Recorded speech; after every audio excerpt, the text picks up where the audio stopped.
जो सर उठाकर चलता था आज वही झुक गया, ताकतवर भी देखो आज खुद ही रुक गया।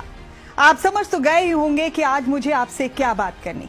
जी हाँ, ताकतवर ट्रंप की ही बात हो रही है, जिसने ईरान पर हमले को लेकर अपने हाथ पीछे खींच लिए। अगर सख्त लहजे में और सच कहूं तो सुपर पावर की डींगे हाँकने वाले और कमजोर और मासूमों पर जुल्म और सितम करने वाले ट्रंप दरअसल अपनी जान बचाने में कामयाब हो गए।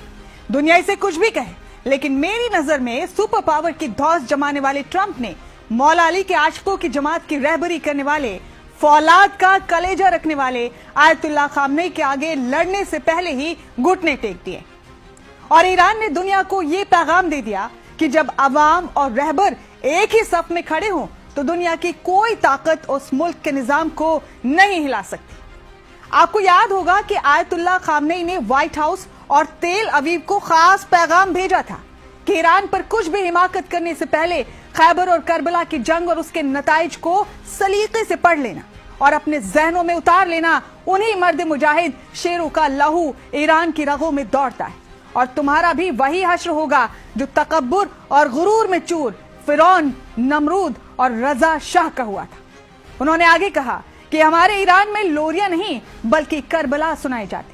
मुझे पूरा यकीन है कि सन की ट्रंप ने यूं ही अपने इरादे नहीं बदले, बल्कि जरूर खैबर और करबला का चैप्टर सलीके से पढ़ लिया होगा, या फिर ट्रंप को शायद किसी समझदार इंसान ने बता दिया था कि ईरान से टकराने की जुर्रत मत करना, क्योंकि ईरान की दीवार बनकर खुद मौला अली की औलाद 8वें इमाम मौलाना रजा खुद खड़े।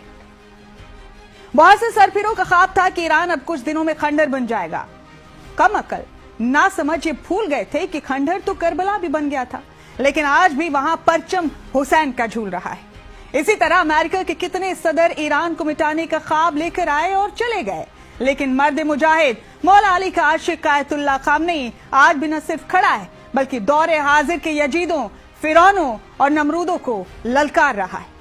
आपको ये भी याद होगा कि ट्रंप ने कहा था कि मुझे सिर्फ जीतना पसंद है। तो मुझे कहना यह है जनाब ट्रंप से कि अगर तुम्हें जीतना पसंद है तो मौला अली के दीवानों ने कभी शिकस्त खाना ही नहीं सीखा।